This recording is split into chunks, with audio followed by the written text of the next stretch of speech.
The soft glow of crystal chandeliers bathed the golden pearl in an ethereal light, casting delicate shadows across its Italian marble floors.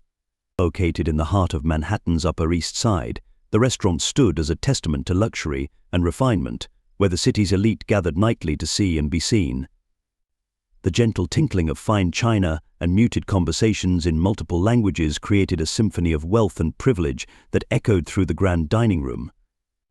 Among the perfectly pressed white tablecloths and gleaming silverware, Marcus Thompson moved with the grace of a dancer, his steps precise and purposeful. At 25, he had mastered what his fellow waiters called the art of invisible service. The ability to anticipate needs without being noticed, to serve without drawing attention to himself. His black uniform was immaculate, every button polished, his posture straight as a ruler. Yet behind his carefully composed expression lay the soul of an artist, his mind often drifting to the piano pieces he practiced in the early morning hours before his shifts began.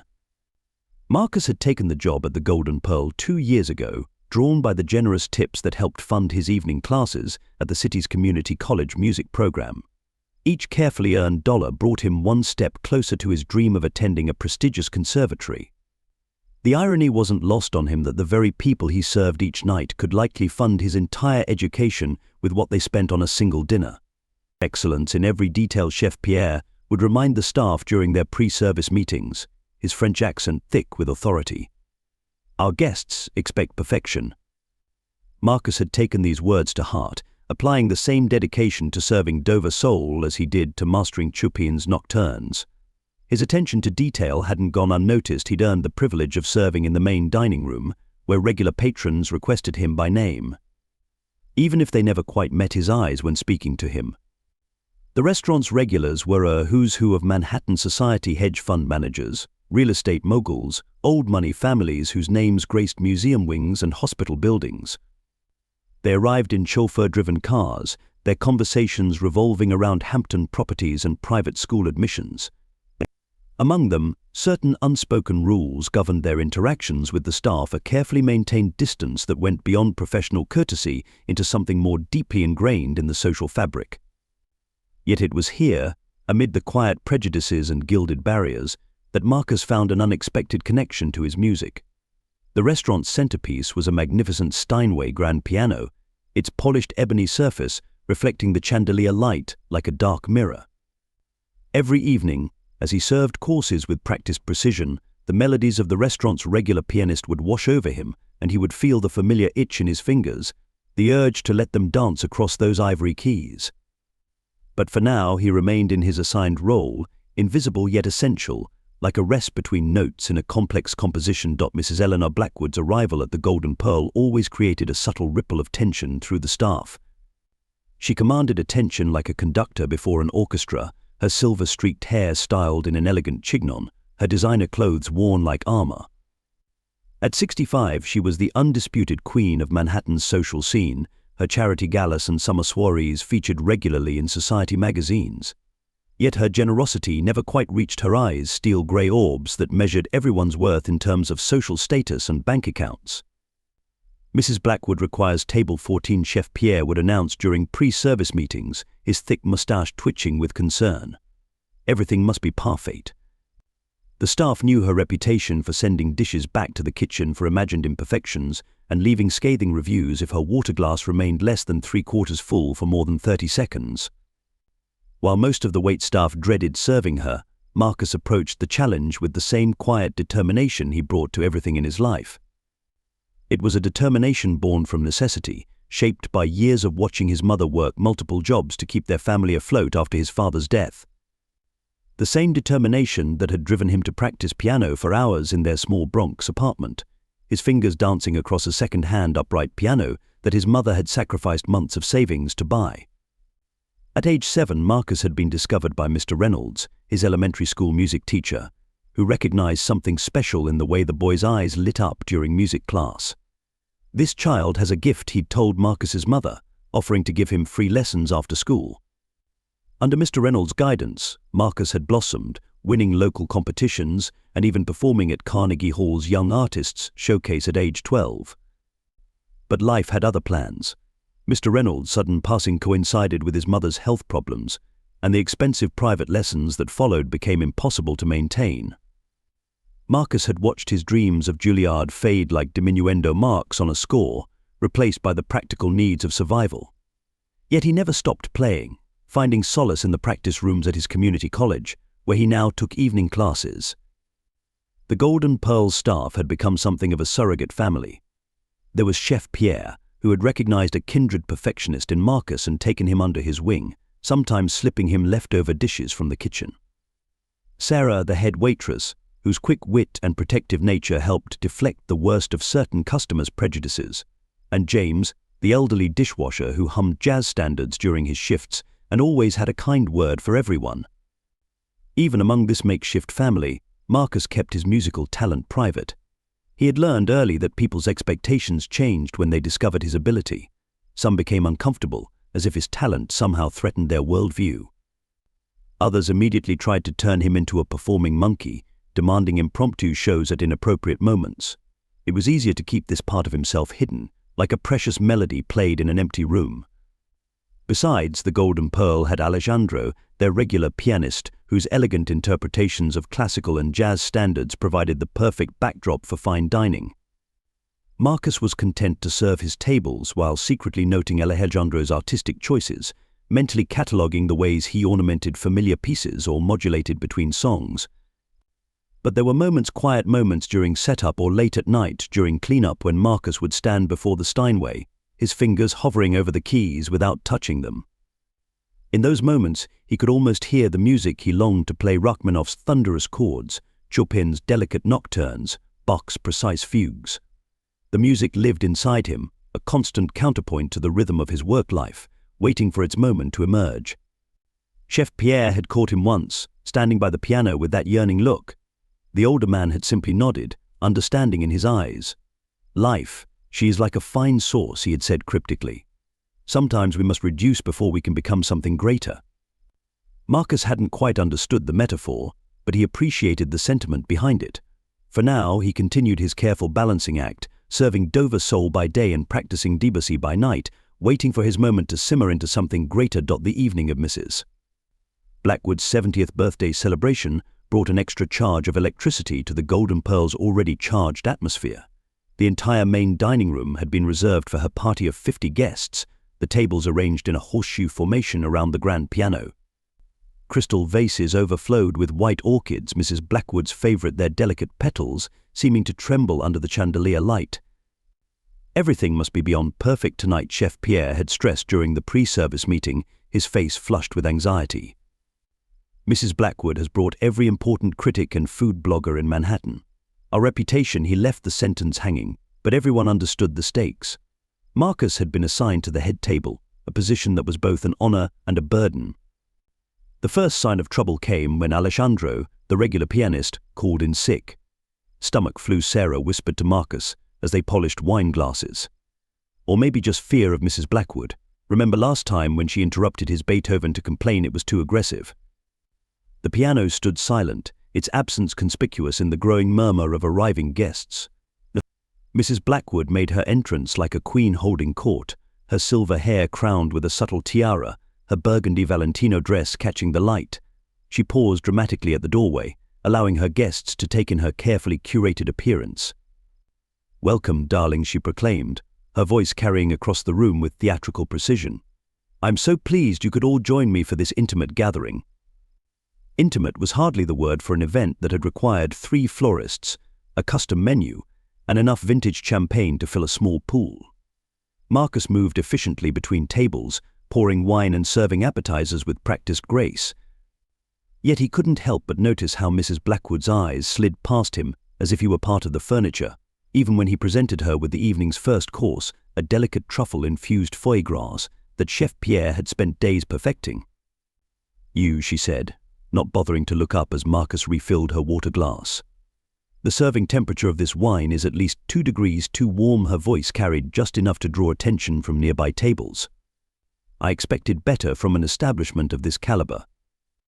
"My sincere apologies," Madame Marcus responded smoothly, already reaching for a fresh bottle from the ice bucket. "I'll remedy that immediately." "See that you do," she sniffed, turning to her companion. It's so hard to find good help these days. They'll hire anyone with a pulse, it seems. The words stung, but Marcus maintained his professional demeanor, years of practice keeping his expression neutral. He continued his rounds, hyper-aware of Mrs. Blackwood's gaze, following him with the casual cruelty of someone watching an insect struggle. The breaking point came during the main course. Marcus was replacing Mrs. Blackwood's napkin when his eyes involuntarily drifted to the silent piano. The sheet music from Alejandro's last performance still rested on the stand. Chopin's Ballade, No. 1 in G minor, one of Marcus's favorite pieces. Mrs. Blackwood caught the glance. Her lips curved into what might have been a smile, but her eyes held something colder. "Oh, how precious," she announced, her voice pitched to carry. "Our waiter appears to be admiring the piano. Do you play, boy?" The conversation at nearby tables quieted. Marcus felt heat rise in his collar. "I have some experience with."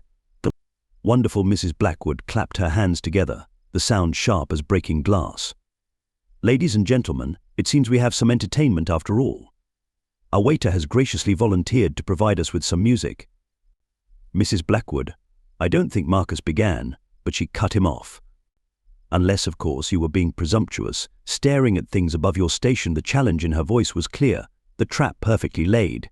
If he refused, he would be confirming her worst assumptions. If he accepted and played poorly, he would become a figure of ridicule for her amusement. Marcus felt the weight of every eye in the room.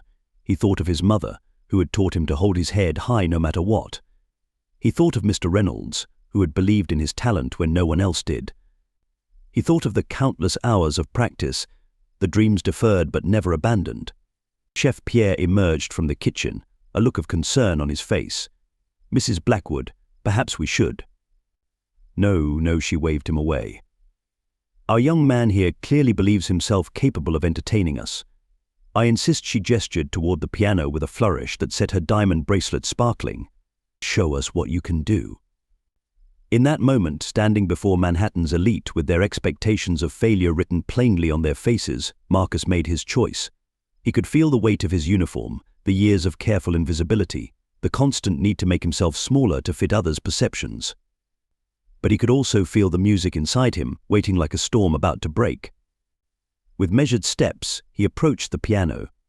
The same piano he had longed to touch for 2 years, watching others play while he served and waited and dreamed. As he sat down, adjusting the bench with the precision of long practice, he could hear Mrs. Blackwood's stage whisper, "This should be amusing." Marcus placed his fingers on the keys, took a deep breath, and prepared to prove her wrong. The walk to the piano felt like crossing an ocean. Marcus could feel the weight of every step, hear the soft whispers and barely concealed snickers from Mrs. Blackwood's guests. The polished ebony surface of the Steinway reflected the chandelier light like stars on dark water. As he sat down, muscle memory took over, adjusting the bench, straightening his posture, placing his feet by the pedals. The sheet music for Chopin's Ballade, No. 1 in G minor, still rested on the stand. It was a piece that demanded everything from a pianist's technical precision, emotional depth, and the courage to bare one's soul. Marcus had played it countless times in empty practice rooms, but never like this, never with stakes so high. He closed his eyes for a moment, remembering his mother's words, "Music speaks what cannot be expressed." His fingers found the keys, and the first gentle notes of the introduction floated into the air like question marks. The G minor theme emerged, soft and hesitant at first, like someone testing uncertain waters. A few guests shifted in their seats, their expressions caught between surprise and skepticism. Mrs. Blackwood's smirk remained frozen on her face, though something flickered in her eyes. Then came the transformation. The piece began to build, the melody growing more complex, more insistent. Marcus's fingers danced across the keys with increasing confidence, drawing out each note with the precision of someone who had lived with this music in his bones. The gentle introduction gave way to passionate runs and thunderous chords, the piano responding to his touch like a living thing. The atmosphere in the restaurant shifted. Forks stopped halfway to mouths. Conversations died mid-sentence. Even the servers stood transfixed, water pitchers forgotten in their hands. The music filled every corner of the Golden Pearl, transforming the space from a mere restaurant into a concert hall. Marcus lost himself in the performance, forgetting about Mrs. Blackwood, about the guests, about everything except the story he was telling through Chopin's notes. His hands moved with a grace that belied their years of serving dishes and polishing silverware. Each phrase spoke of longing, of dreams deferred but not abandoned, of dignity in the face of disdain. As he reached the piece's climactic moments, he could feel the energy in the room changing. The technical brilliance of his playing was undeniable, but it was the emotion he poured into every note that held his audience spellbound. The main theme returned, now transformed through its journey, carrying with it all the power and passion of its development. He risked a glance at Mrs. Blackwood. The smirk had vanished from her face, replaced by something approaching awe. Her hand had risen to her throat, clutching her pearl necklace like a lifeline. Around her, her guests sat in stunned silence, their expressions ranging from shock to wonder to shame. The final passages approached, and Marcus gave them everything he had. His fingers flew across the keys in elaborate runs, each note crystal clear despite the speed. The powerful chords resonated through the room like thunder, building to the piece's triumphant conclusion. The final G minor chord hung in the air like a declaration. Then silence. Complete, absolute silence. For a moment, no one moved. No one even seemed to breathe. The last note faded away, leaving behind a charged emptiness that felt like the aftermath of a storm. Marcus's hands rested quietly on the keys, his heart pounding, his breath coming in small gasps. In that suspended moment, he was no longer a waiter playing at being a musician, he was simply an artist who had shared his truth through music. The silence stretched for one heartbeat, then two, then three. And then, from somewhere in the back of the restaurant, someone began to clap. The solitary applause shattered the spell of silence, and suddenly the room erupted. The sound was deafening, a thunderous standing ovation that seemed to shake the crystal chandeliers. Wine glasses trembled on tables as guests leapt to their feet, their faces transformed by genuine emotion that stripped away their practiced society masks. Marcus remained seated at the piano, his hands still resting lightly on the keys, his heart pounding in his ears. The moment felt surreal, as if he were watching it happen to someone else. He could see Chef Pierre in the kitchen doorway, tears streaming unashamedly down his face into his mustache. Sarah was clutching her serving tray to her chest, beaming with fierce pride.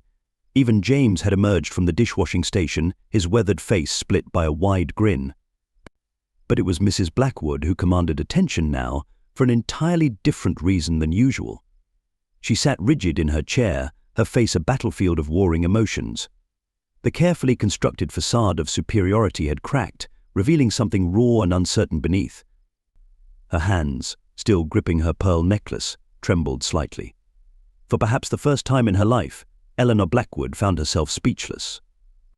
Extraordinary breathed a distinguished-looking man at her table, whom Marcus recognized as the dean of a prestigious music conservatory. Simply extraordinary. "Young man, where did you study?" Before Marcus could answer, another guest chimed in. "That was better than the last performance I heard at Carnegie Hall. The control, the emotion, such depth of understanding. Who is his teacher?" And the questions and exclamations tumbled over each other as the guests, who had earlier looked through Marcus as if he were invisible, now fought to catch his attention. The transformation was as complete as it was sudden, like a key change that altered the entire character of a piece. Marcus finally stood, his legs slightly unsteady. He bowed slightly, just as Mr. Reynolds had taught him all those years ago. "Thank you," he said simply, his voice carrying in the now hushed room. "Music has always been my first love." Mrs. Blackwood rose from her seat, her movements deliberate and measured. The room fell silent again as she approached the piano. Her face had regained some of its composure, but her eyes were different, the cold calculation replaced by something that looked almost like humility. She began, then stopped, seemingly struggling with words that didn't come from a place of command. "I owe you an apology, Mr. Thompson," Marcus supplied quietly. "Marcus Thompson." "Mr. Thompson," she nodded, tasting the name, giving it the respect she had earlier withheld. "I made assumptions that were not only incorrect but shamefully unfair. Your talent, your artistry," she gestured helplessly at the piano, as if words were insufficient. Marcus stood tall, accepting her words with a dignity that made them feel like more than just an apology. They were a recognition of a truth that should have been self-evident that genius, talent, and worth knew no social boundaries.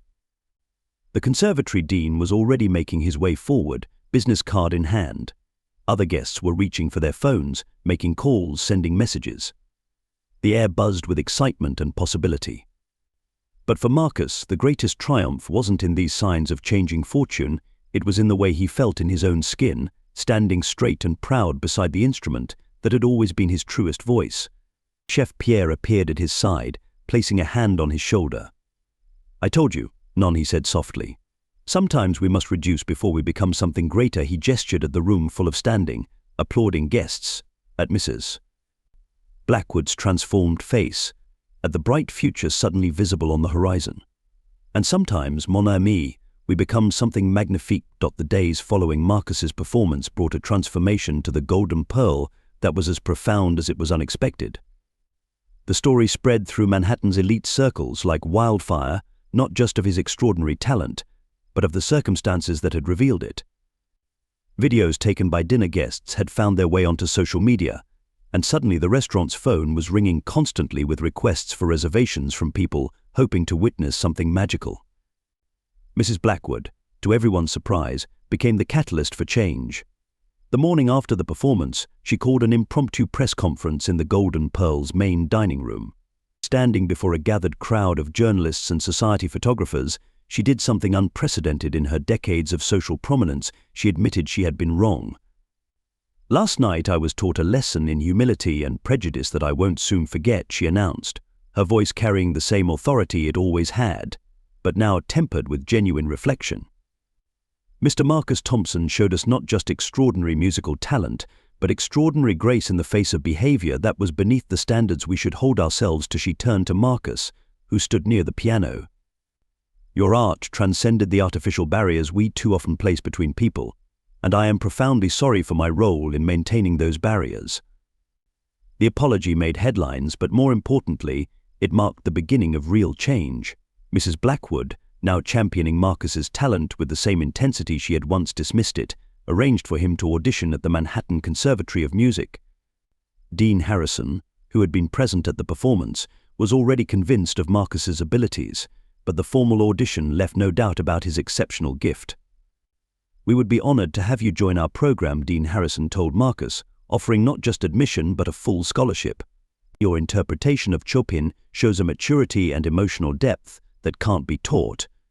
We can provide the technical refinement, but the soul of an artist, that's something you already possess." The Golden Pearl itself underwent a transformation. Chef Pierre, with the backing of the owner, offered Marcus a unique arrangement. He would continue to work at the restaurant, but now as their featured pianist rather than a waiter. "Music and fine dining, they are natural partners," Chef Pierre declared, his mustache twitching with pleasure. "And now we have the finest of both." The restaurant's atmosphere evolved. The invisible barriers between staff and patrons began to dissolve. Regular customers who had once barely acknowledged the servers now engaged in genuine conversations, asking about their lives, their dreams, their aspirations. Sarah, encouraged by the change, revealed her own passion for wine and began studying to become a sommelier, with several patrons offering to mentor her. Marcus's mother was invited to dine at the Golden Pearl as an honored guest, seated at the best table while her son played. Watching her dab tears from her eyes as Marcus performed Chopin's Nocturne in E-flat major, the first piece he had ever mastered, Chef Pierre personally served her each course with the same reverence usually reserved for visiting dignitaries. The ripple effect spread beyond the restaurant's walls. Other establishments in the city began highlighting the talents of their staff, creating opportunities for them to share their artistic gifts. A prominent art gallery hosted an exhibition of photographs by a busboy who had been quietly documenting city life for years. A bartender's poetry was featured in a literary magazine after a patron overheard him reciting verses while mixing drinks. Mrs. Blackwood, true to her nature of doing nothing halfway, established a foundation to support service industry workers pursuing artistic careers. The Marcus Thompson Initiative, she named it, despite Marcus's modest protests. Because talent deserves nurturing, regardless of where we find it. Marcus balanced his conservatory studies with his performances at the Golden Pearl, where he now played 3 nights a week. His repertoire expanded, but he always included Chopin's Ballade No. 1 in G minor, the piece that had changed everything. Regular patrons knew to expect it at least once each evening, and new guests were told the story by the staff, now delivered with pride rather than whispered as gossip. The piano became the heart of the restaurant, its music weaving together the stories of everyone who passed through its doors. On any given night, you might see a CEO dining alongside a taxi driver who had saved up for months for this experience, both equally moved by the music floating through the air. One evening, as Marcus finished playing and the applause faded, he caught sight of his reflection in the piano's polished surface. He saw not just himself, but the legacy of his father's dreams, his mother's sacrifices, Mr. Reynolds' guidance, and the complex journey that had brought him to this moment.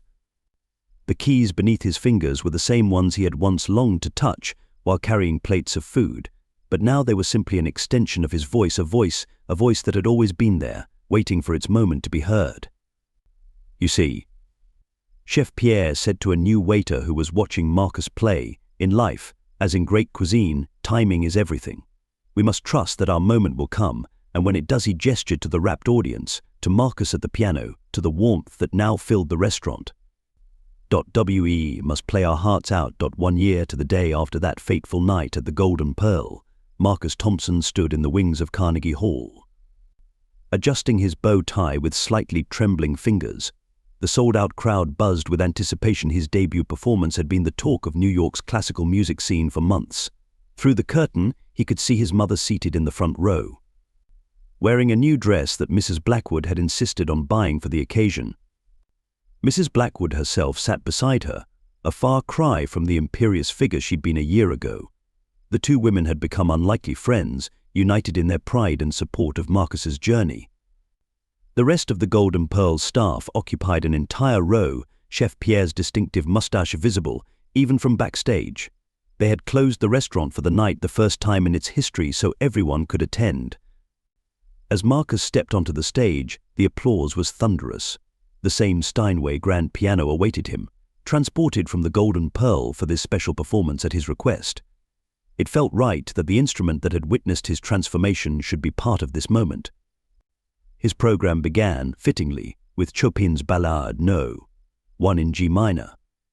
But this time, the notes carried more than just the composer's intended emotion. They carried the story of the past year, of barriers broken and prejudices overcome, of dignity maintained and humanity recognized. The music spoke of transformation, a wealthy socialite learning humility, a restaurant becoming a true community, a waiter reclaiming his dream. During the standing ovation that followed his final piece, Marcus caught sight of a young busboy from the Golden Pearl, watching from the highest balcony with shining eyes. The boy had recently revealed his own passion for violin playing, and thanks to Mrs. Blackwood's foundation, was now taking lessons. The cycle of change continued, one person, one moment of courage at a time. Later that night, at the reception held at the Golden Pearl, Marcus raised a glass to address the gathered crowd. Music, he said, has the power to remind us of our shared humanity. It speaks a language that transcends social boundaries and prejudices, revealing the truth that talent and worth can be found in unexpected places. All we need to do is listen. He turned to the restaurant's piano, now returned to its rightful place.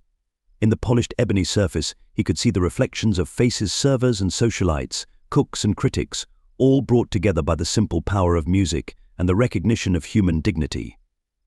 Sometimes, he concluded, smiling at Mrs. Blackwood, who dabbed at her eyes with an elegant handkerchief, the most beautiful symphonies begin with a single, defiant note. Thank you for joining us for this powerful story of talent, dignity, and transformation. Marcus's journey reminds us that extraordinary gifts can be found in the most unexpected places if we only take the time to look past our preconceptions and truly see the people around us. Have you ever experienced a moment where someone's hidden talent completely changed your perspective? Or perhaps you've been in Marcus's position, having to prove yourself in the face of prejudice. Share your story in the comments below. Your experience might inspire others who are waiting for their moment to shine. If this story touched your heart, don't forget to hit that like button and subscribe to our channel. We're dedicated to bringing you more inspiring stories that challenge our assumptions and celebrate the triumph of the human spirit. Hit the notification bell to ensure you don't miss our upcoming series on unsung heroes who are transforming their communities through art, music, and courage. What other barriers do you think need to be broken down in our society? How can we better recognize and nurture talent in unexpected places? Let's start this important conversation in the comments section. Remember, like Marcus showed us, sometimes all it takes is one moment of courage to change not just our own lives, but the lives of everyone around us. Until our next story, keep believing in the power of music, dignity, and the beautiful symphony of human potential.